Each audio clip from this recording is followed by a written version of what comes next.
Good day to everyone. My name is Julian Gallegos. I've been a nurse for 20 years and I've been in academia for 6 of those years.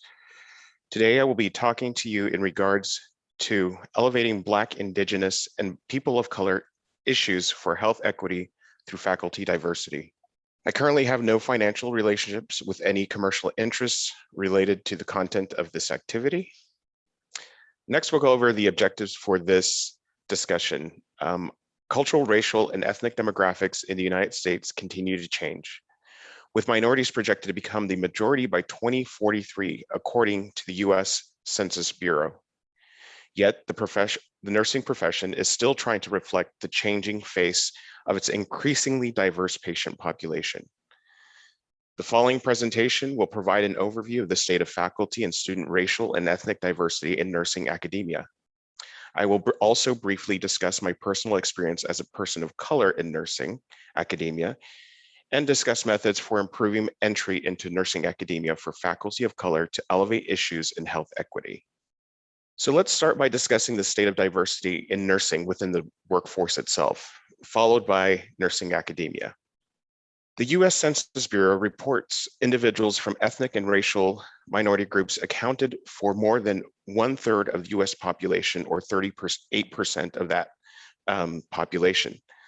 Despite this, the National Council of State Boards of Nursing and the Forum of State Nursing Workforce Centers report that only 19.2% of registered nurses are from minority backgrounds. Furthermore, the predominant racial or ethnic background of the current nursing workforce, according to the American Association of Colleges of Nursing, is predominantly white. They report in their statistics that 80.8% of them are typically categorized as white, followed by African Americans at 6.2%, Hispanics at 5.3%, and Asians at 7.5%. So how do we diversify our nursing workforce? I believe there are several strategies in doing so. These strategies need to be intentional and inclusive. The strategies need to be embraced by government, healthcare systems, and educational institutions. Some strategies mentioned in the literature and supported by entities such as the Robert Wood Johnson Foundation and the Health Force Center at the University of California, San Francisco, include reaching out and creating programs that influence young children and adolescents to consider nursing as a profession. Also encourage minority nursing students to take advantage of academic support programs, such as programs associated with financial aid. Recruit more minority faculty members to nursing programs. Also encourage and support minority nurses to get involved with community outreach to encourage other minorities to enter the profession. These are only a few suggestions. With all that said, it is important that the profession quickly pivot to make changes towards a more diverse workforce, because we know projections point to minority populations becoming the majority by 2043. It is imperative that professional nurses demonstrate a sensitivity to and understanding of a variety of cultures to provide high quality across the healthcare continuum.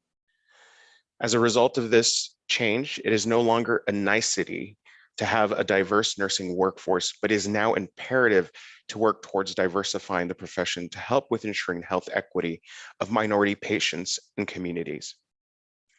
We need to begin to ask ourselves, where or how do we start to work towards diversifying the profession? In my opinion, that is where we start, where it all begins, in academia. So according to the AACN, minority student enrollment in baccalaureate and graduate nursing programs hovered around 34%, while the National League for Nursing reported in 2018 that in associate degree programs, minority students accounted for 28% of students enrolled. In light of these statistics, we need to ask ourselves, where do most underrepresented minorities enter the profession of nursing? Many don't start out in ADN or ASN programs, or BSN programs for that matter. Many minority nurses start out as CNAs, then climb the ladder to LPN or LVN, then on to RN, whether it be associate or baccalaureate, and so on. The reason for this is because there is a lack of mentorship and inadequate advising that is occurring at the high school level. So why have enrollments in nursing programs by minorities remained stagnant over the past few years?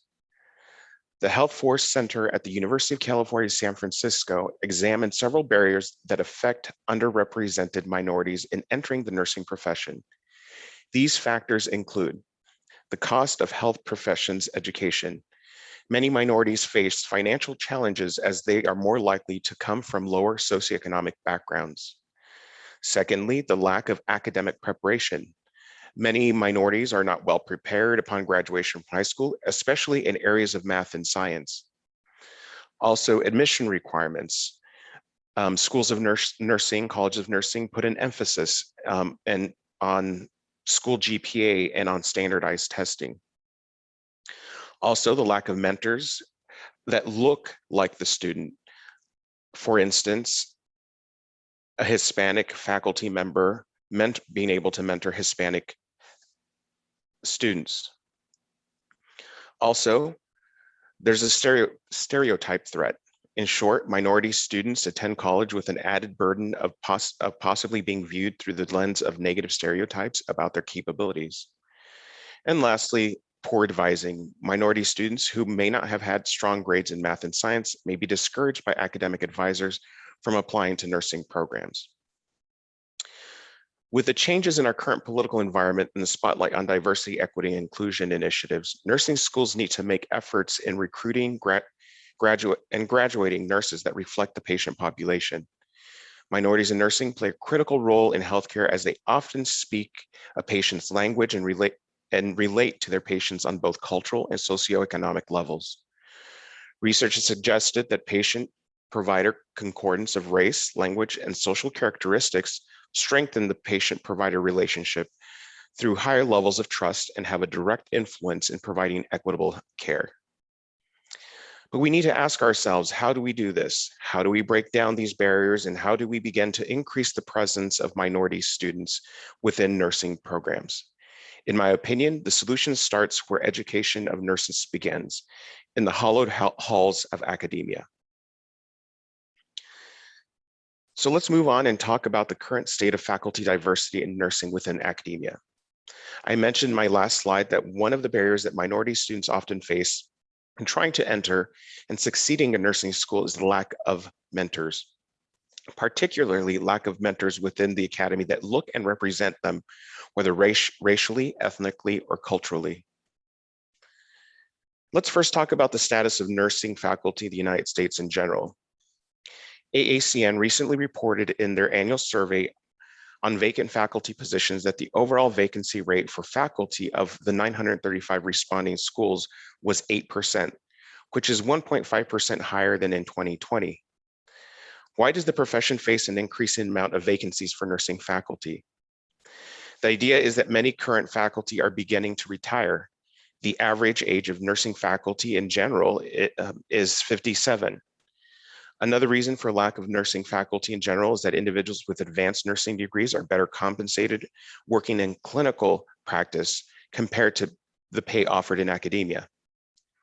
Furthermore, graduate programs are not producing enough cadre or enough nurses as potential educators to meet current demands. So now let us pivot and talk about the current status of diversity of faculty in nursing academia. According to NLN, only 18% of faculty identifies minority, with 9% identifying as African American, 3.4% as Hispanic, 2.9% as Asian, and 0.4% as Native American, and 2% as multiracial or other. The vast majority of nursing faculty per NLN was reported as white. Likewise, AACN reported in 2017 that the percentage of diverse faculty in AACN member schools was 15.9%, with the majority of those faculty holding ranks of assistant professor and below. Only 3% of diverse faculty held the ranks of associate professor or professor. Why is it the case that we have so many few minority faculty despite the overall large vacancy of faculty positions? Salvucci and Lawless in 2016 tried to understand the phenomenon as to why there was a lack of diversity in nursing faculty and to identify barriers and perceptions on recruitment, hiring, and retention of diverse nursing faculty. This study identified that minority faculty face barriers in the hiring process, particularly when schools of nursing are forming search committees. The lack of diversity of search committees influenced bias in hiring faculty of color.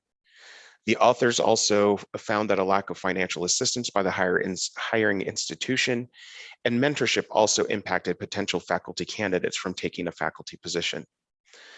Furthermore, potential minority faculty candidates perceived that their physical appearance and speech patterns had an influence on retention, along with having a supportive and collaborative relationship with other nursing faculty.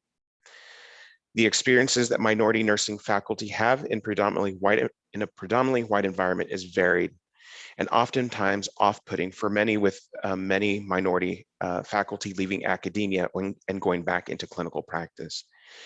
In doing so, minority nurses lose a foothold on being able to influence the recruitment of diverse nursing students, moving the needle on efforts in diversity, equity, inclusion within the profession, and impacting nursing curriculum that focuses on cultural competence and cultural humility.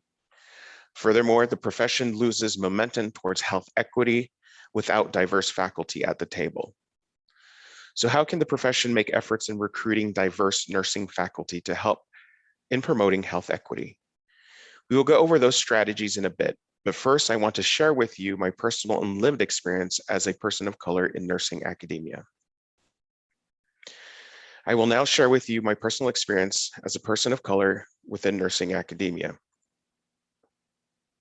This is a picture of my son and me at my graduation from the University of Arizona with a PhD in nursing. I knew that one day I would be able to be counted as a doc. So you may ask, why did I get into nursing academia? I will share with you why I did and a little bit of my lived experience over the 6 years I have been in academia. I vividly remember sitting in class many times as an undergraduate at Purdue University in the late 90s, thinking, I'm going to come back here and teach someday, and I know that I can do a better job. Back then, the student demographics were what they still are for most nursing programs. The majority of students were white with very few minority students. Diversity in the faculty ranks was worse. I recall only having one African American and one Hispanic faculty member. I struggled through nursing school as I didn't have many mentors to turn to who looked like me or who I felt could relate to me. My grades were not what I wished they had been, but in the end, I was able to graduate with a bachelor's degree in nursing. Upon graduating and passing the NCLEX, I joined the United States Air Force and served 8 years active duty as an officer and a nurse. I obtained a master's in nursing as a family nurse practitioner through Indiana State University while in the military. When the time came, I eventually separated from the military and returned to California to an area that I had been previously stationed. There I was hired into a position as a nurse practitioner at a local community health network. It was while working there that I eventually decided to apply to the University of Arizona to obtain a PhD. I knew that my goal was to teach. I was required to have a doctoral degree. While working and enrolled in school in 2015, I was approached by a director of nursing at a new nursing school being developed in Northern California to help teach the 3 Ps within the program. I immediately jumped at the opportunity as I felt here was my chance to start my career in academia. The transition to teaching was fairly easy for me, but there were challenges, especially when working with other academics within the college the School of Nursing actually was housed in. I was a minority within the ranks. I was a racial minority, and at that time, I still had not obtained my doctoral degree. I felt like I had to give 150% rather than the 90 to 100% my white counterparts were giving. The saving grace was the director for the School of Nursing. She was and is a great ally for minorities in the profession. When she hired me, she also hired 2 African-American women whom together we were able to create a supportive network. The mentoring provided to each other was amazing and definitely helped me flourish in my role.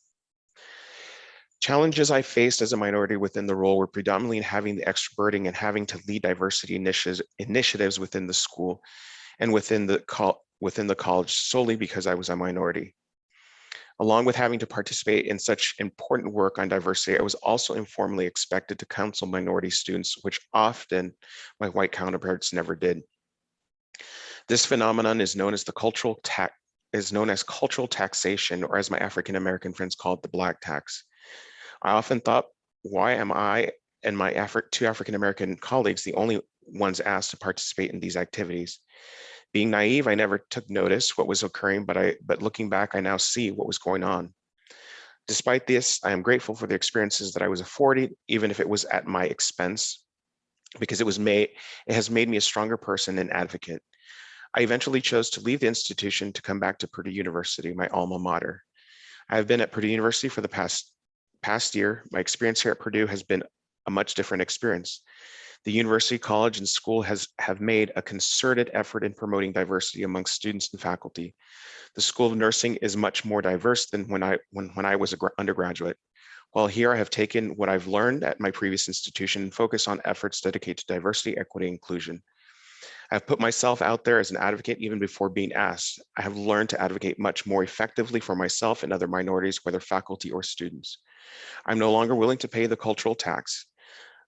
By participating in organizations dedicated to minority nurses, I have been able to find my voice and work freely in advocating for a much needed change within the profession that consequently has an impact on how we are able to provide and elevate the voices towards health equity. I want to thank you for allowing me to share my personal experience as a faculty of color. I would now like to share strategies to increase faculty of color in academia to help elevate issues in health equity. I briefly mentioned in the beginning of the presentation strategies for increasing workforce diversity within the nursing profession. One of the points I touched on was the need to recruit and diversify nursing academia. For me, nursing academia is where the ripple starts. I believe as educators, we are the stone thrown into the pond that start the ripple in the profession. The best method for elevating issues in health equity is through the recruitment, retention, and promotion of diverse faculty. We know that many faculty of color have a personal and professional want to focus on areas of health equity because of its importance in providing the necessary care to diverse individuals and communities. So how can academic institutions support minority faculty by increasing diversity within the academy itself? Most recently, we know there has been a drive to increase diversity within nursing academia. Schools of nursing have developed strategies to help increase the racial and ethnic diversity of both students and faculty. AACN and NLN have provided guidance and support to nursing schools dedicated to diversity, equity, and inclusion. There have been several ways in which schools and colleges of nursing have made changes in an effort to diversify their faculty through recruitment, retention, and beyond. Now I will describe some of these strategies for you. So the first strategy recommended by many areas of the literature is diversifying search committees during recruitment of faculty positions. School of Nursing search committees need to include individuals from diverse backgrounds.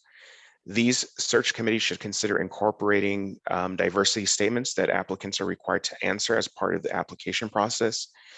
In doing so, committee members are able to gauge if diversity is in the forefront of the new faculty members' minds and not just a platitude.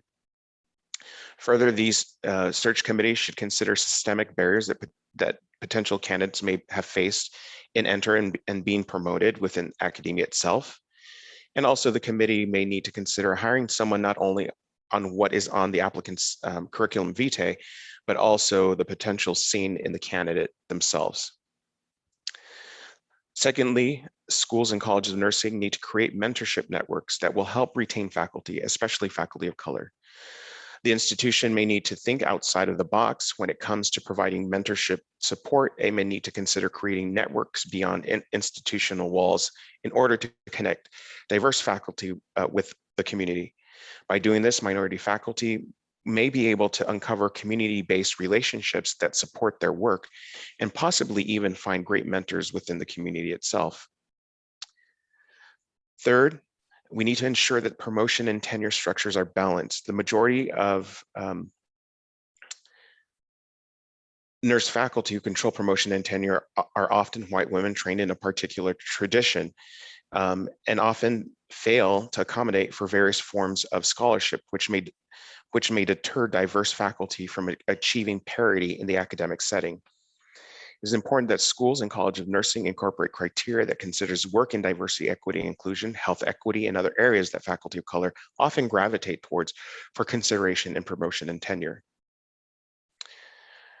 Lastly, we need to stand against tokenism. Tokenism exists in nursing because of a desire to have a diverse person serve as a figurehead in a public role and activity, and the person does so with little support from the individuals he or she represents. Generally, tokenism makes all parties feel good at the onset, with the diverse individual later feeling betrayed or subjected to isolation over time as the minority goes at it alone. Strategies for avoiding tokenism include the thorough preparation of underrepresented individuals for situation-specific assignments, discussing the norms for decision-making and politicking in groups, pointing out how authority and power are differentiated, and practicing giving voice, rehearsing for influencing others with a different view or perspective. These are just a few strategies to help increase racial and ethnic diversity within academic nursing to eventually promote and elevate the importance of health equity as it pertains to. All faculty in colleges and schools of nursing should be cognizant advocates of diversity within the profession. Diversity in nursing academia is imperative for the success of all students and fosters inclusion that helps grow faculty to address areas of practice and research that address diversity, equity, inclusion. In closing, nursing as a profession has much work to do to diversify its ranks.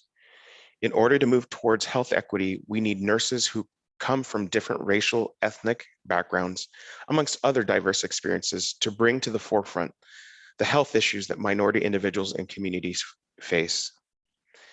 I hope you have enjoyed this brief presentation and learned about the current status of diversity in nursing, along with strategies you can use to help diversify the profession. Thank you. The forum will now be open for questions.